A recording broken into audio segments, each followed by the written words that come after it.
Everything should get done in a systematic, organized, predictable, trackable, measurable, trainable way so you can hold people accountable for their performance.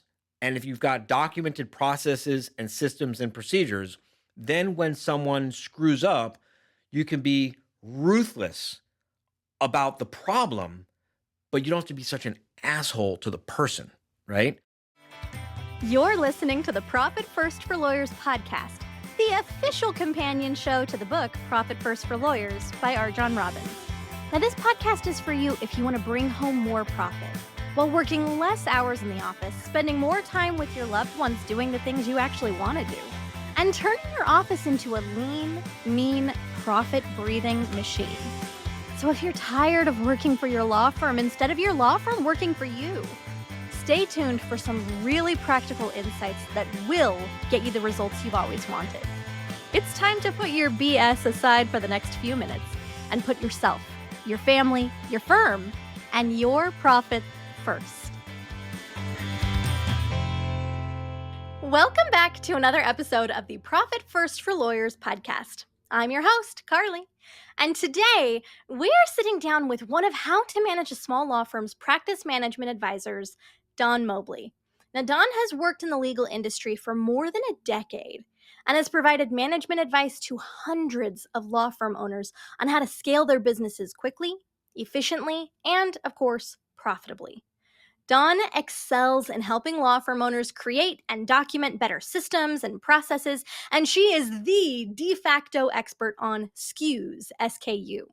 In fact, she leads the SKUtopia workshop for How to Manage members, and she's the person that RJon points to when a law firm owner admits they've never done their SKU homework. I'm just saying she is good. And if you're wondering what SKUs are, hang tight, because Don's going to explain it in great, actionable, profitable detail. If you're also wondering, Carly, I'm reading along in Profit First for Lawyers and I don't see a report that mentions SKUs here. What does this have to do with the book? Then my answer is a lot. And if you haven't done your SKU homework, then you might be pursuing work that is actually unprofitable for your law firm, or maybe even just low profit. Prepare to have your mind blown. Here's what happened when I spoke with Don. Let's roll the interview. Welcome to the show, Don. We are so excited to have you here. I have so many questions about SKUs.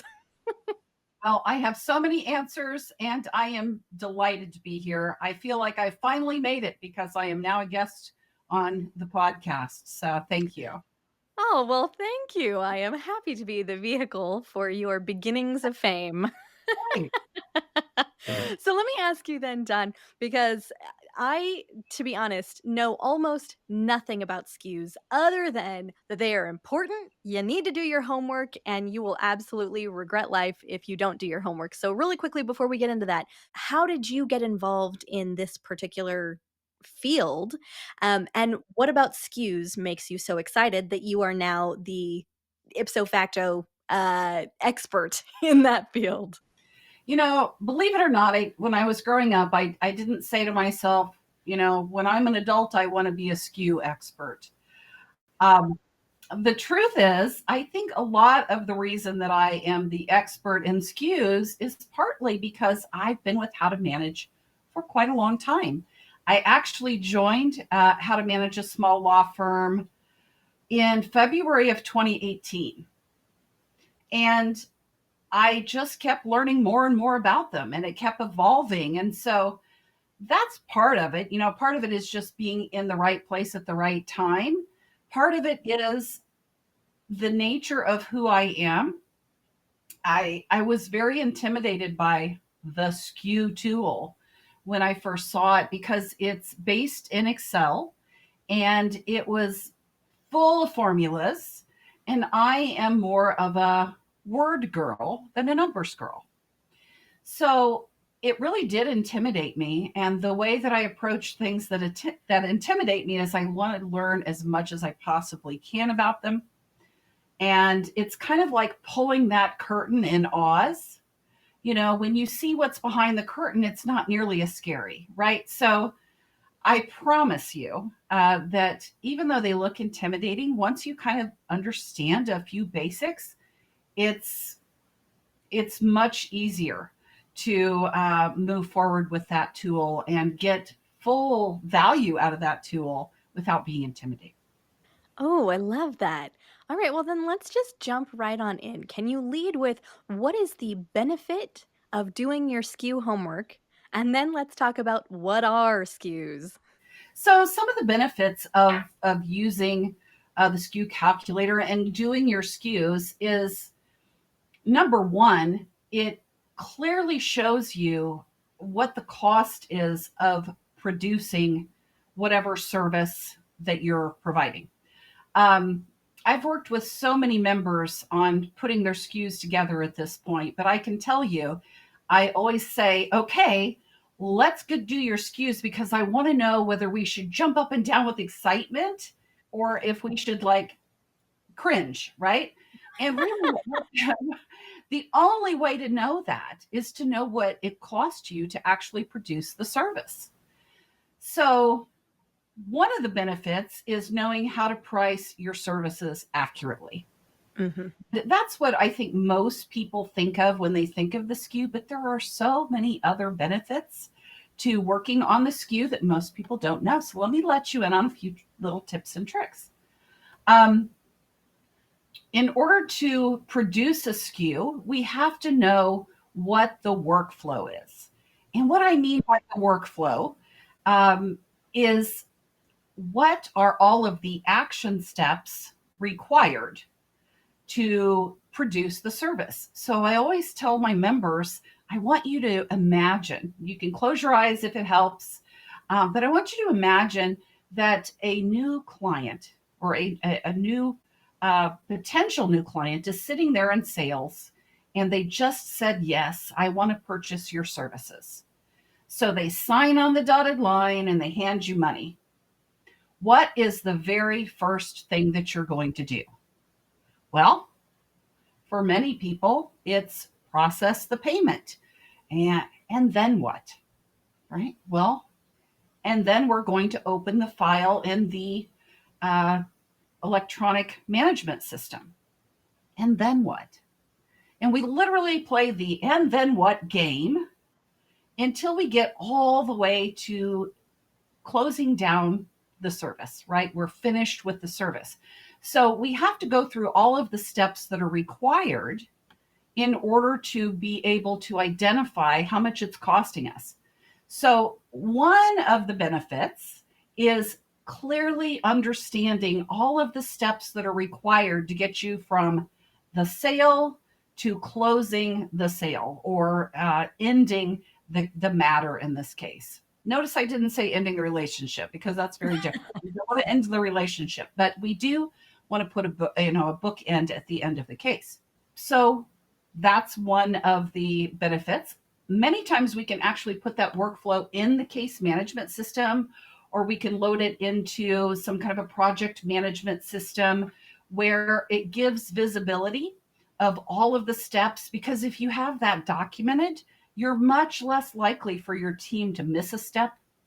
And also, it really helps in onboarding, right? When you bring in a new employee so that they can see how to produce that service. And the final thing I will say about the SKU is it helps you increase your profitability by really what we call in the COO world optimizing the SKU. But what we're doing is what among that list can I delegate down to somebody at a lower level capable of doing that work? What can I eliminate because we really don't need to do this? What can we automate so that one person isn't having to push the button or pull the lever, right? So there are many ways we can optimize all of those workflow steps. And honestly, almost always, when I start working with a firm, I'm able to increase the profitability by 6% or more, which really adds up if you think about how many cases are being done, etc. Sometimes it's a lot more. Sometimes not as much. If not as much, pat yourself on the back because you're already doing a lot of things right. It's time for some Profit First classic questions. Before we met today, I asked you what your favorite part of the book Profit First for Lawyers was.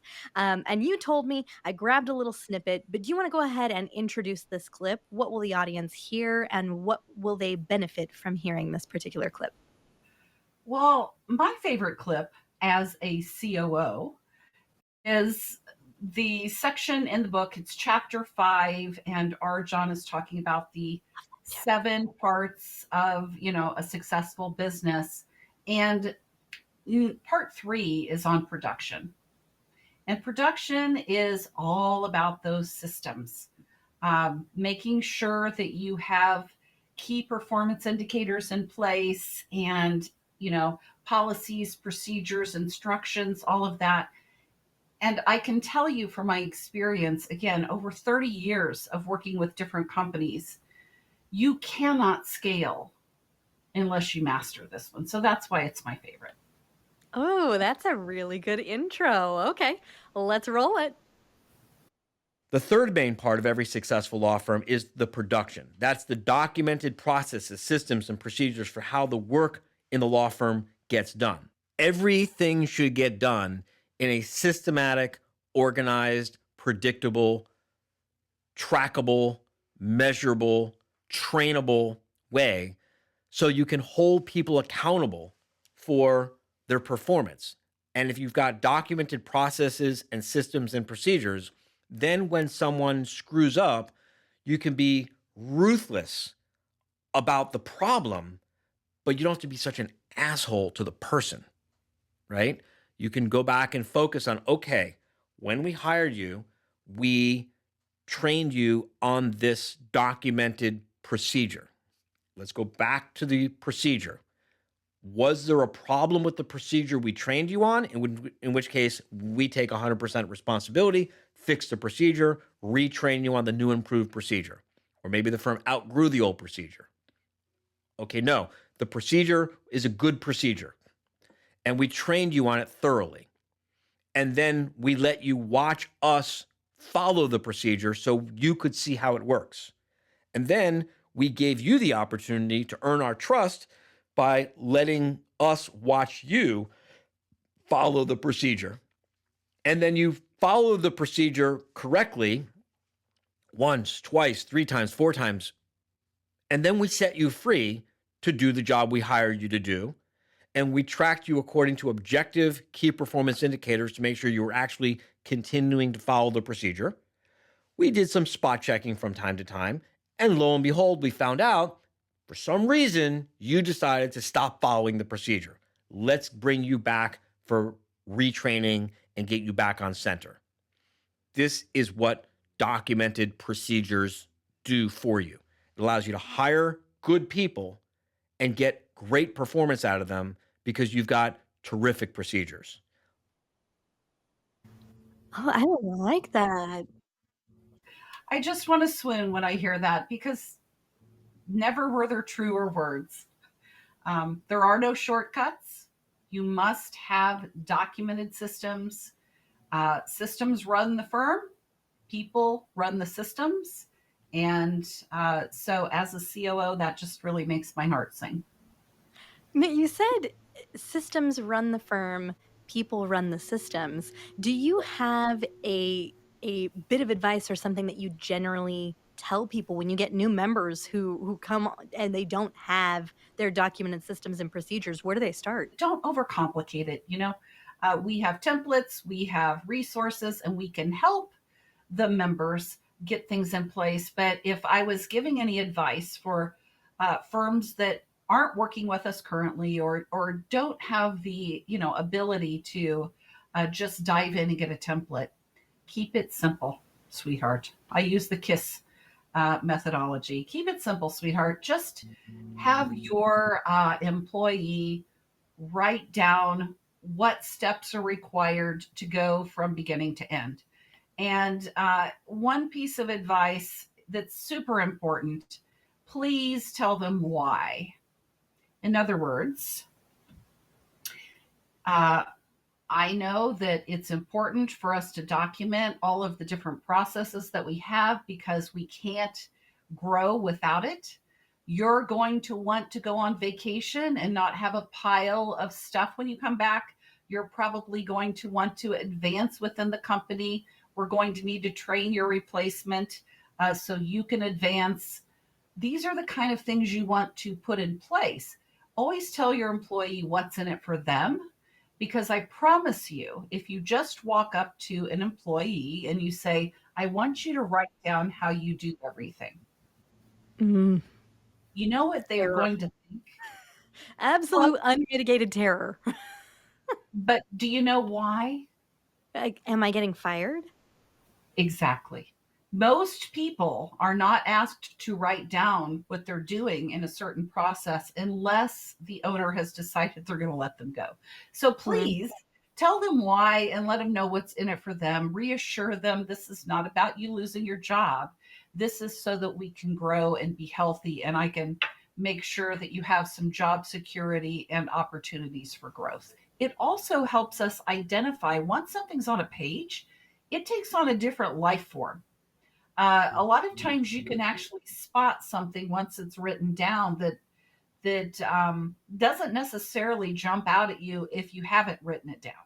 So there's a variety of reasons why it's good to have those policies and procedures. If nothing else, when you go to sell your business, if you already have systems in place that are documented, you will get more for the sale of your business if you have those systems documented.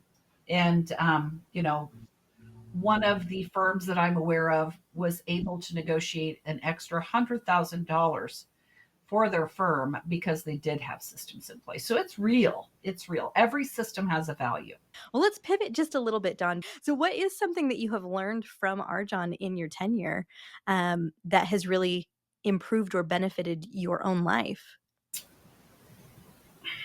You know, I can't give you one thing. I don't think I am the same person today. I know I'm Mm. not. I'm not the same person today that started with how to manage over 6 years ago. And that is in a big part because of RJon's teaching, um, the mindset lessons. It would be impossible for me to say, oh, it's this and this and this. I've been submerged in a different way of thinking and in constant growth for the past 6 years. So it's kind of become part of me. And I will tell you, I love writing. I've written procedures, etc. I've written copy, for years and years, but I'm not a big avid reader. And I know that that sets me apart from a lot of people.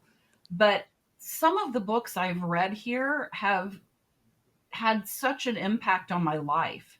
Mm. You know, the four agreements, not taking things personal, learning that it's okay to walk away from relationships, even if it's family, if it's toxic for you.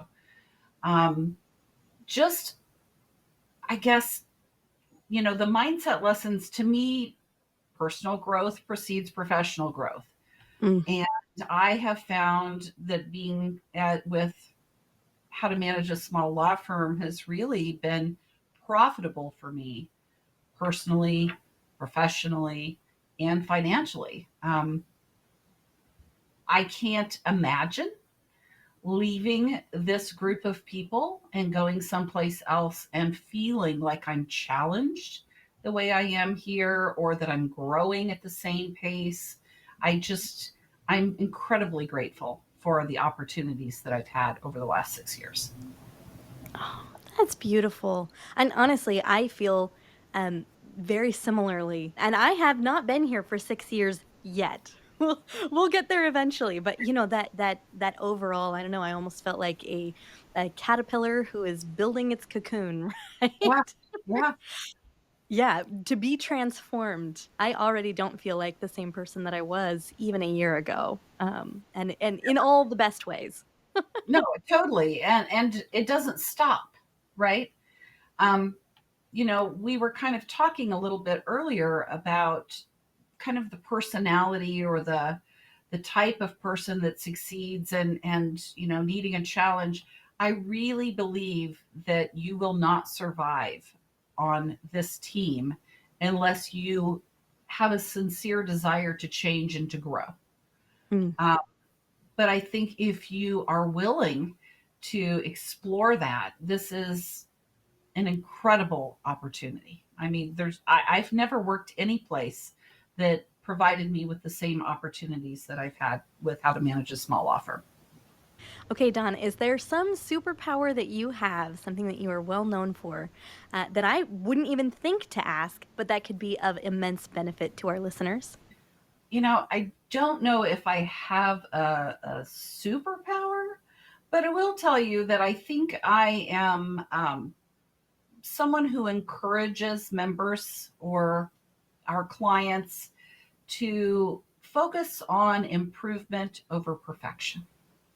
So, if anything, I would just encourage everyone, don't focus on being perfect. You're never going to be perfect. That is a standard that no one can live up to. But take little steps, create a plan so that you are constantly advancing, you're constantly improving.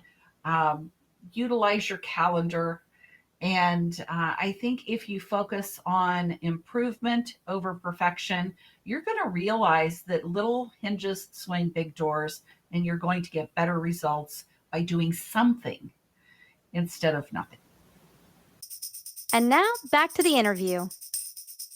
What exactly is a SKU? I mean, I can infer what the definition might be, but can you walk us through kind of the overall definition? What does SKU stand for? So, a SKU, SKU stands for Stock Keeping Unit.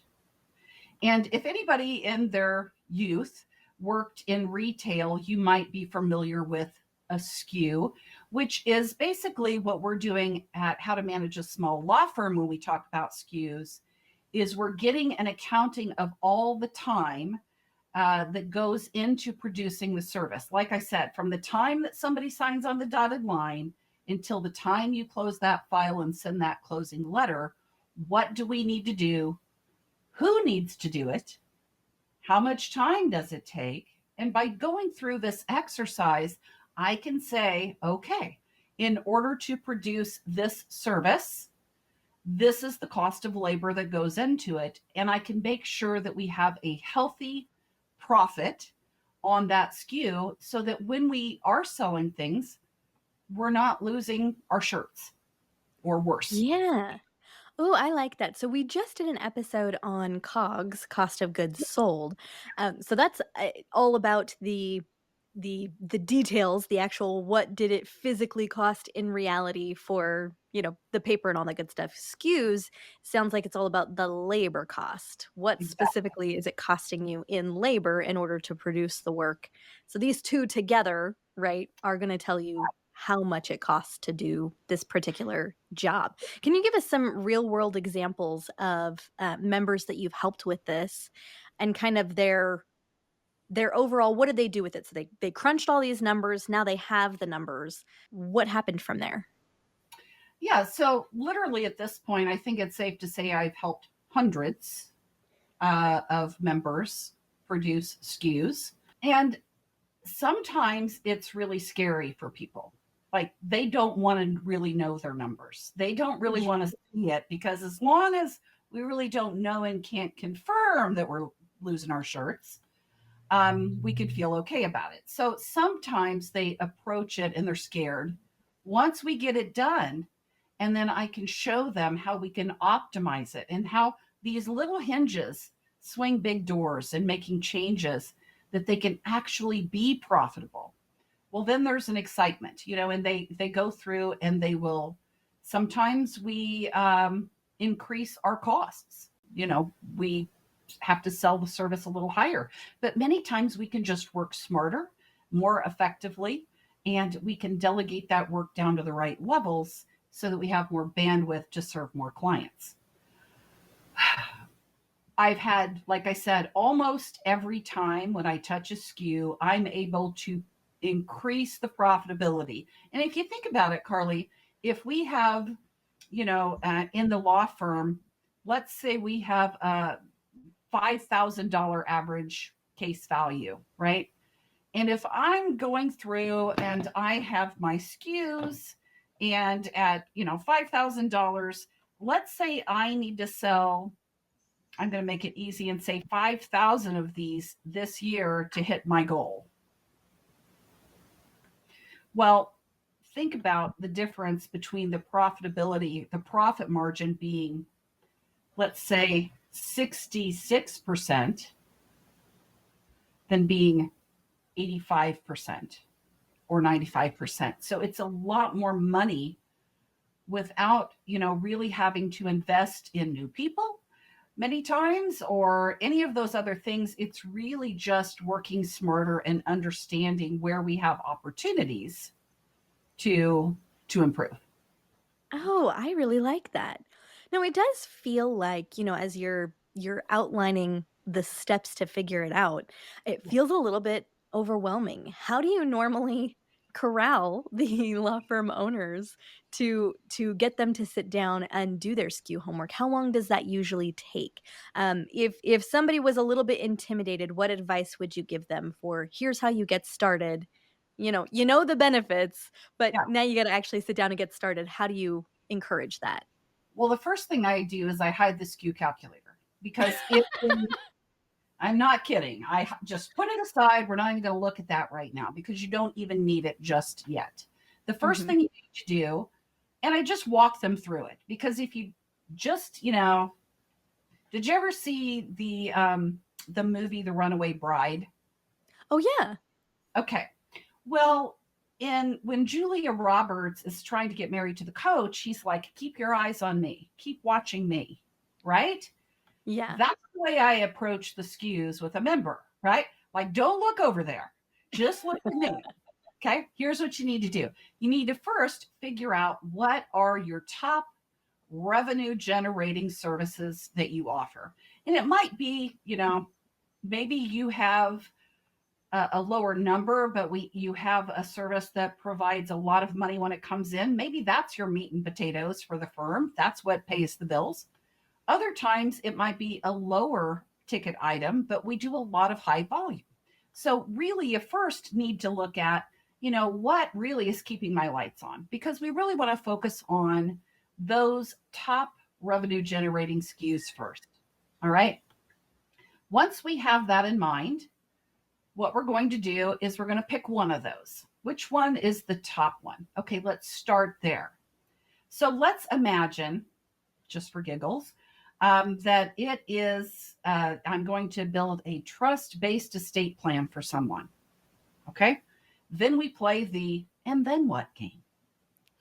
And, uh, I had a member that I used to that was so intimidated by this early on. And I said, really, this is all you have to do. Just think of somebody signing on the dotted line, handing you money. What's the first thing you do? And we wrote that down. And then what? We wrote that down. And then what? And literally, if you could just make a list of action steps. So that means little bulleted items on a Word document that start with, like, I'm going to draft this. I'm going to review that. I'm going to, copy this, whatever it happens to be. Write that list. And once you have that, then we can take that information, those action steps, put it into the calculator. And then it's simply a matter of entering in, for the most part, who in the firm is responsible for doing that, what position, and about how much time does it take.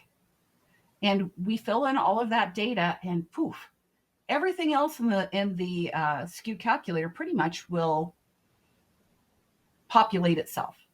I love this tool because somebody far smarter than Dawn Mobley created this wonderful tool with all these formulas. I can fill in the blanks and bam, I have what my gross profit margin for that SKU is going to be. And you have to have at least 67%, remember, because when we sell something, a third of it needs to go to reinvesting it back into the business. A third of it needs to be profit. And then a third is, your labor costs and producing the service. So it has to be 67%, but we usually shoot for a little higher than that, obviously. The higher, the better. Oh, that's great. Man, Dawn, how much time does it normally take for you to walk somebody through their SKUs? Generally, I can do a down and dirty walkthrough and get people trained and working independently after the call in 1 hour. I do a walkthrough of the SKU calculator. I help them get started. I make sure that they don't have any questions, and then they can go back and, even enlist people in their team. Like, who knows better what steps need to happen in the factory than your team? Many times it's a legal assistant, or maybe it's a paralegal that literally works with me or works, behind the scenes to create that action list. And then the owner can look at it and give a final approval to it. The thing about SKUs is we have to understand that the very first pass is a little bit like throwing spaghetti at the wall, because a lot of times we have the data. Really, we weren't grabbing the data in the best possible way. And that's okay, right? The very first time, it might be a little fuzzy. It might not be perfectly focused, but it's going to get you close. Each time we look at it, we're dialing that in just a little bit more and more. It's almost like in a binocular, right? Where we're adjusting that. And then we can see it much more clearly. It's going to be much more accurate. So, this really is a process where we are shooting for progress, not perfection. But the more you have the data, and you're compiling that data, the clearer it's going to be and the more accurate it's going to be. Oh, yes.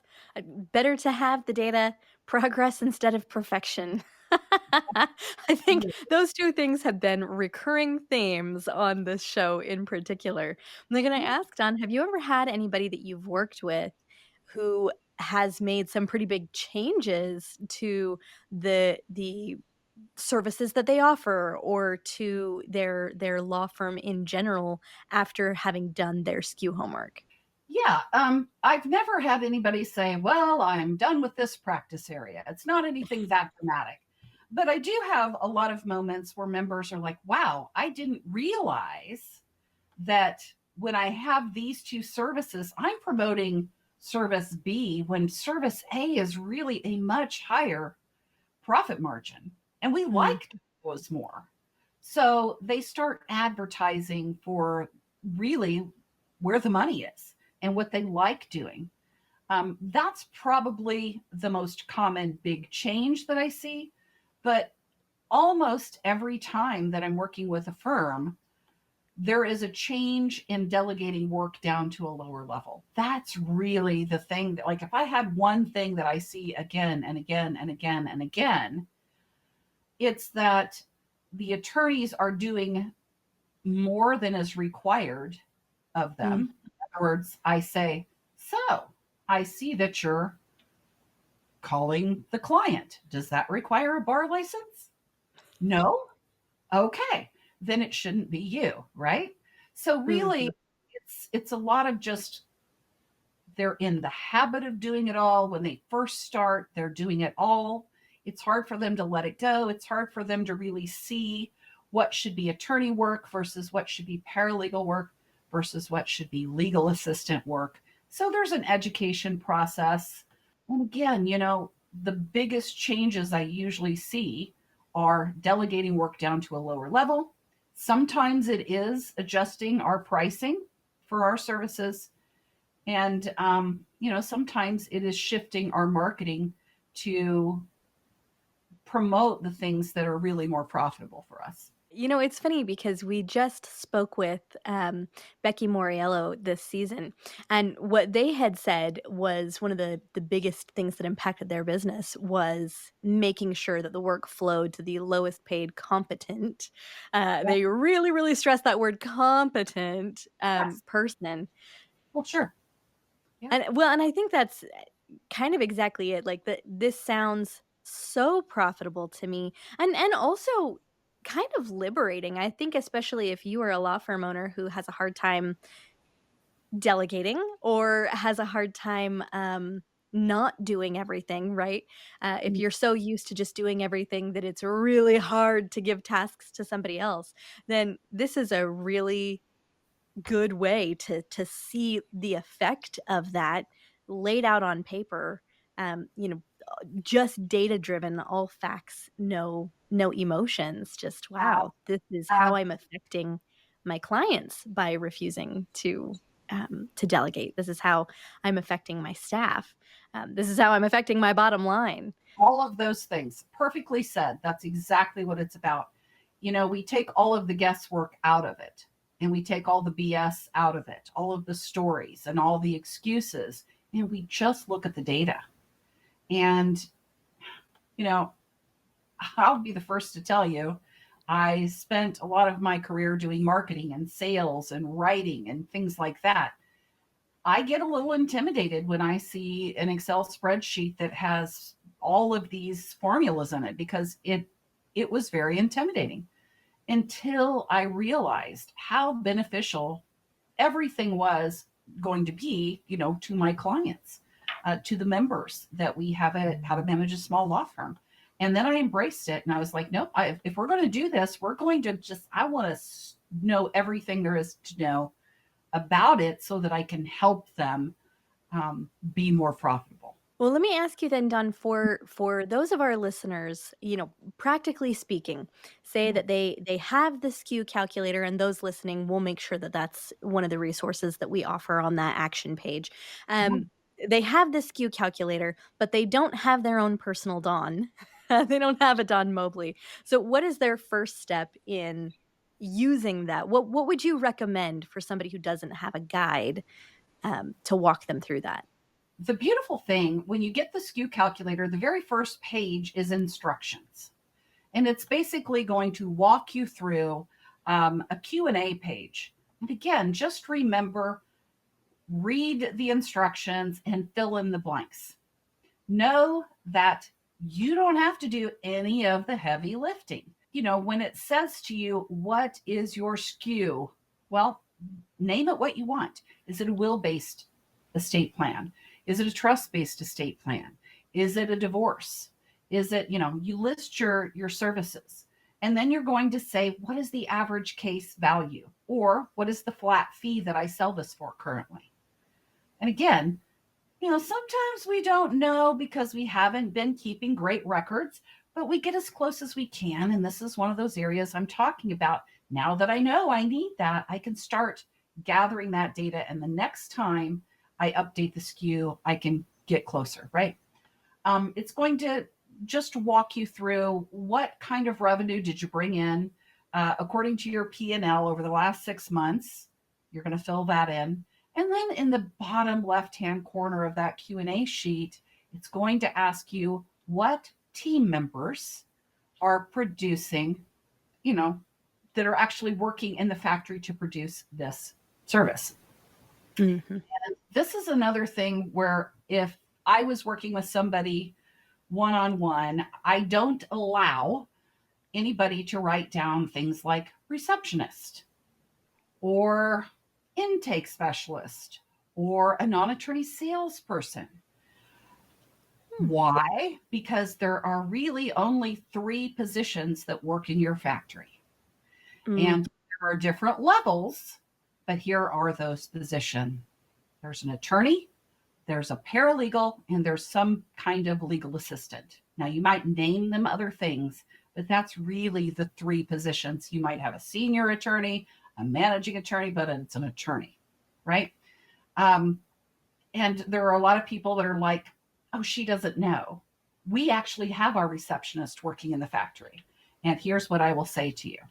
One of the beautiful things about working in the SKU is we're creating a blueprint Mm. for the perfect way to optimize this and be the most profitable. If you have a receptionist that's working in your factory, spoiler alert, when they're doing the activity in your factory, they're not answering the phone. When they're picking up the phone, they're your receptionist. If they're working in your factory, to copy, scan, file, upload. They are a legal assistant. So it might be a hybrid role, and that's okay.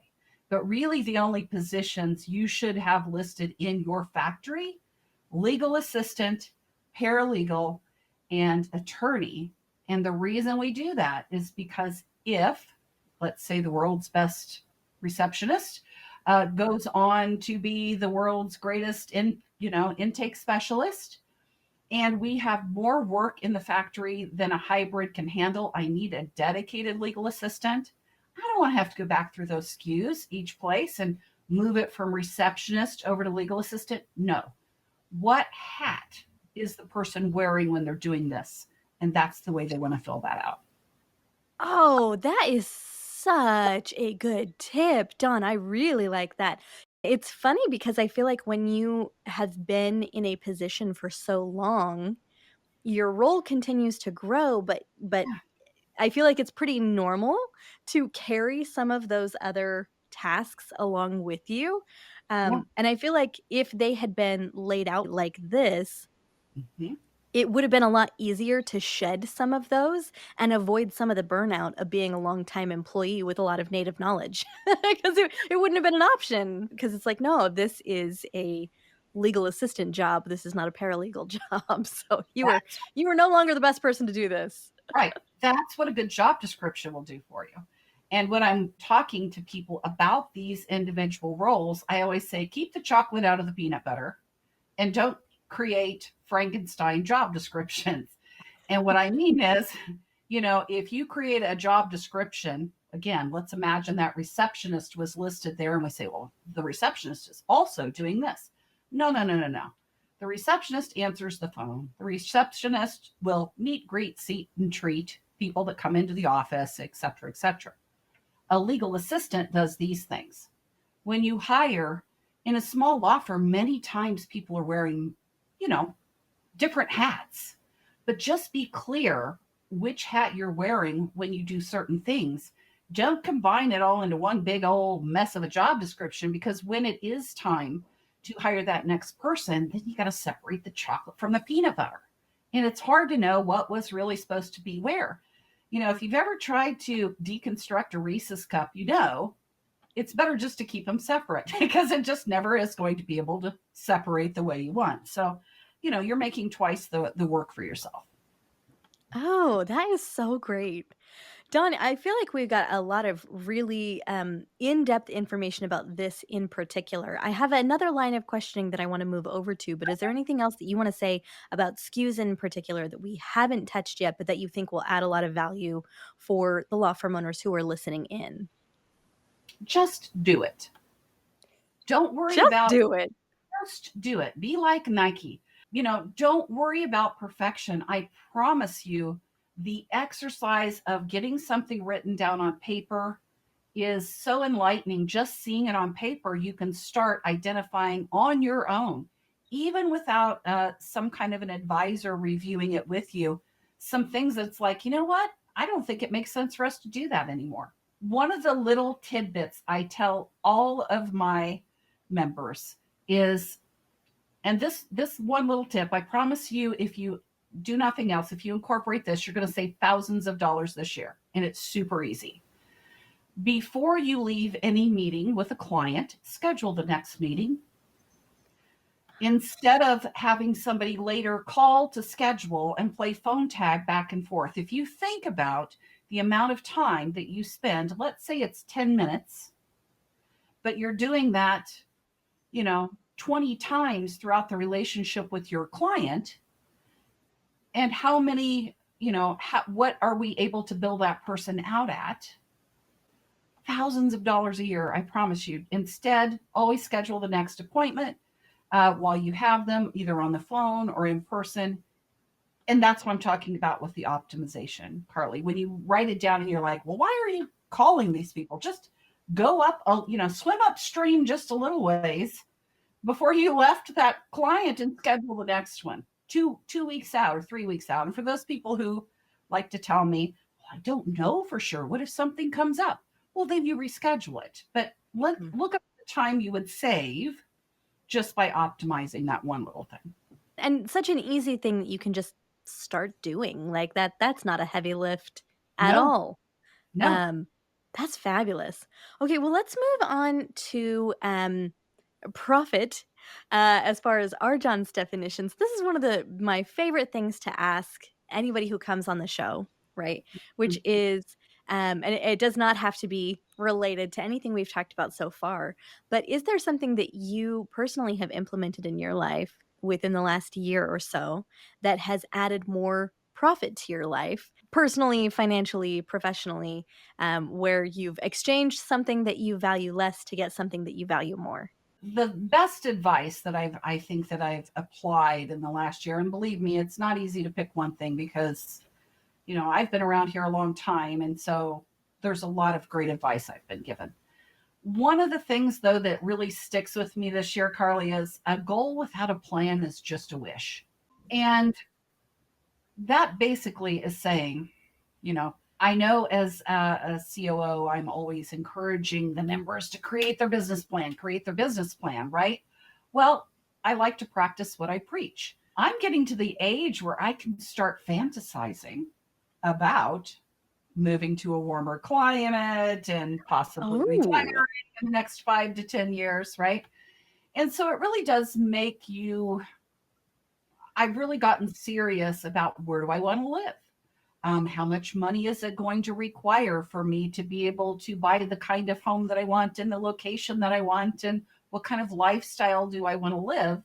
And so, really, I'm finding a lot of benefit in doing the research, knowing my numbers, being able to really apply what Profit First teaches by pulling a little bit of money out of each of my checks and setting it aside for my retirement plan. And I'm not going anywhere for a while, but it's time to think about it because planning is what will get you the results that you want. And if I just think about where I want to live, well, it's not going to magically happen. So I'm really drinking my Kool-Aid and practicing what I preach.